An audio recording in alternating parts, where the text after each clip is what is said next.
जब हम इतिहास की बात करते हैं तो अक्सर जिक्र होता है राजाओं का, उनकी सल्तनतों का। लेकिन आज हम उस इतिहास में झांकने वाले हैं जो इन सिंहासनों से बहुत दूर, जंगलों, पहाड़ों और रेगिस्तानों में लिखा जा रहा था। ये कहानी है उन समुदायों की जो अक्सर इतिहास की किताबों के पन्नों से बाहर ही रह गए। हम सब ने दिल्ली सल्तनत और मुगल साम्राज्य जैसे नाम जरूर सुने हैं। उनकी आलीशान राजधानियां, उनके बड़े बड़े युद्ध और उनकी भव्य इमारतें, यही वो इतिहास है जो हमें आमतौर पर पढ़ाया जाता है, जो हमें याद रहता है। पर सोचिए, इन बड़े साम्राज्यों की चकाचौंध से परे एक और भारत था जो अपनी ही धुन में जी रहा था। एक ऐसा भारत जो सत्ता के इन बड़े केंद्रों से काफी हद तक आजाद था। उसके अपने नियम थे, अपनी एक अलग ही दुनिया थी। तो चलिए आज उसी दुनिया में कदम रखते हैं। तो मध्यकालीन भारत को ठीक से समझने के लिए हमें दो अलग अलग सामाजिक ढांचों को देखना होगा जो एक ही समय में मौजूद थे। एक तरफ तो था वर्ण व्यवस्था वाला समाज और ठीक उसी के समानांतर चल रही थी जनजातियों की दुनिया। चलिए इन दोनों के बीच का फर्क समझते हैं। एक तरफ था वर्ण समाज जो ब्राह्मणों के बनाए नियमों से चलता था, जहां समाज ऊंच नीच के दर्जों में और जातियों में बटा हुआ था। और दूसरी तरफ थे जनजातीय समाज जो किसी लिखे हुए नियम से नहीं बल्कि आपसी रिश्तों के बंधन से चलते थे। उनका पूरा संगठन खून के रिश्ते यानी किनशिप पर टिका था और वहां समाज में काफी हद तक बराबरी थी। अमीर गरीब का वैसा भेद नहीं था। तो आखिर कैसी थी इन जनजातियों की दुनिया? वे अपना जीवन कैसे चलाते थे, क्या काम करते थे और सबसे जरूरी बात, उनका इतिहास हम तक पहुंचा कैसे? आइए अब इसे थोड़ा और करीब से देखते हैं। असल में ये वो लोग थे जो जंगलों, पहाड़ों और ऐसी जगहों पर रहते थे जहां पहुंचना आसान नहीं था। ये सिर्फ एक तरह के नहीं थे, इनमें किसान भी थे, शिकारी भी थे और पशुपालक भी। हर कबीले की अपनी एक बिल्कुल अलग पहचान थी, अपनी एक अलग संस्कृति थी।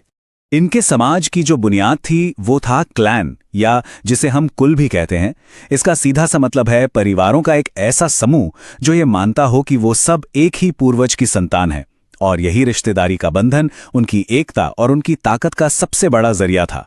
देखिए, ये लोग सिर्फ एक ही तरह का काम नहीं करते थे बल्कि अपने आसपास के माहौल में पूरी तरह ढल चुके थे। कुछ कबीले एक जगह बसकर खेती करते थे तो कुछ पूरी तरह शिकार पर निर्भर थे। कई कबीले जानवरों को पालते थे और चारे की तलाश में एक जगह से दूसरी जगह घूमते रहते थे। और हाँ, कुछ झूम खेती भी करते थे जो जंगल के साथ तालमेल बिठाकर जीने का एक बहुत ही अनूठा तरीका था।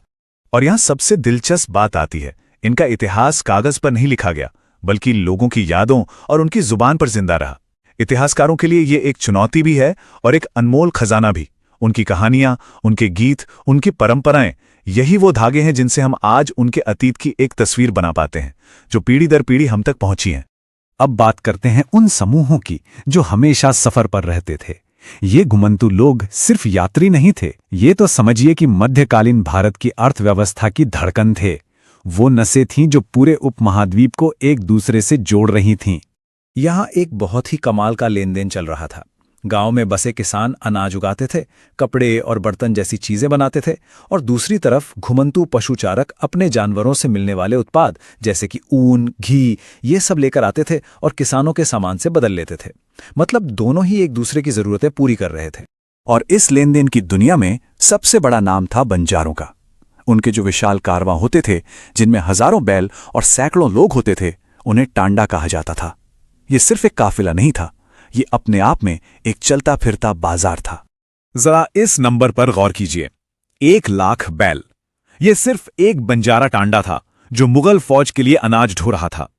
सुल्तान अलाउद्दीन खिलजी से लेकर बादशाह जहांगीर तक हर बड़ी ताकत अपनी लाखों की सेना का पेट भरने के लिए इन्हीं बंजारों पर निर्भर थी।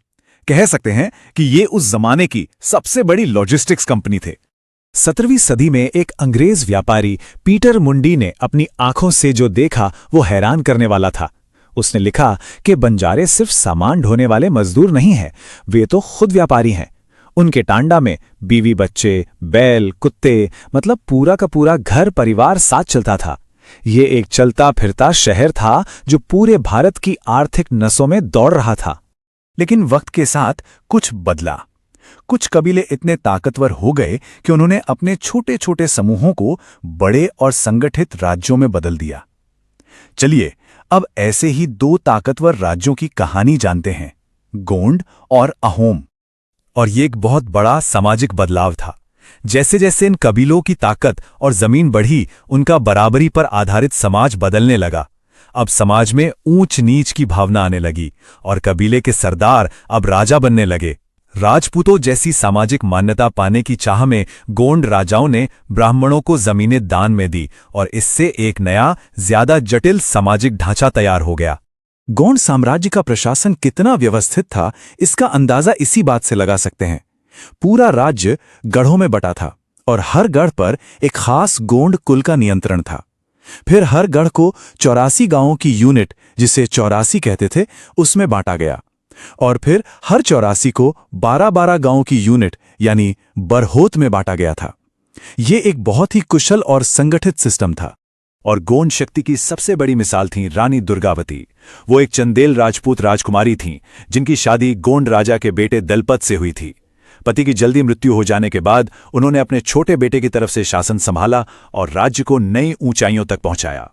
1565 में जब मुगल सेना ने उनके अमीर राज्य पर हमला किया तो उन्होंने बहुत बहादुरी से लड़ाई लड़ी और हारने पर आत्मसमर्पण करने के बजाय उन्होंने वीरगति को चुना। अब चलते हैं भारत के पूर्वोत्तर में अहोम राज्य की तरफ। उनकी ताकत का सबसे बड़ा राज था पाइक सिस्टम। ये एक तरह का अनिवार्य श्रम था जिसमें राज्य के हर गांव को बारी बारी से राजा के लिए काम करने वाले मजदूर भेजने पड़ते थे। ये सिर्फ मजदूरी नहीं थी, ये पूरे राष्ट्र के निर्माण का आधार थी। तो यहां हम देख सकते हैं कि सत्ता तक पहुंचने के दो बिल्कुल अलग मॉडल थे।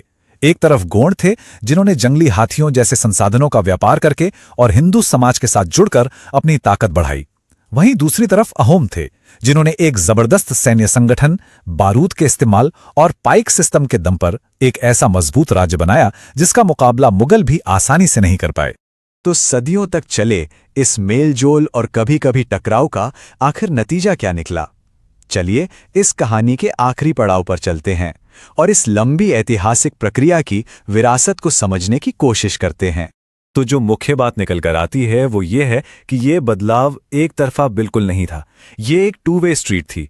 एक तरफ कई जनजातियां मुख्यधारा के समाज में शामिल हुईं, जिससे नई जातियां बनी, और कुछ ताकतवर परिवारों ने तो क्षत्रिय शासक का दर्जा भी हासिल कर लिया। लेकिन वहीं दूसरी तरफ उत्तर पश्चिम की कई शक्तिशाली जनजातियों ने इस्लाम अपनाकर जाति व्यवस्था को पूरी तरह से नकार दिया। तो इस तरह इस सदियों लंबे संपर्क ने दोनों ही समाजों को हमेशा के लिए बदल दिया।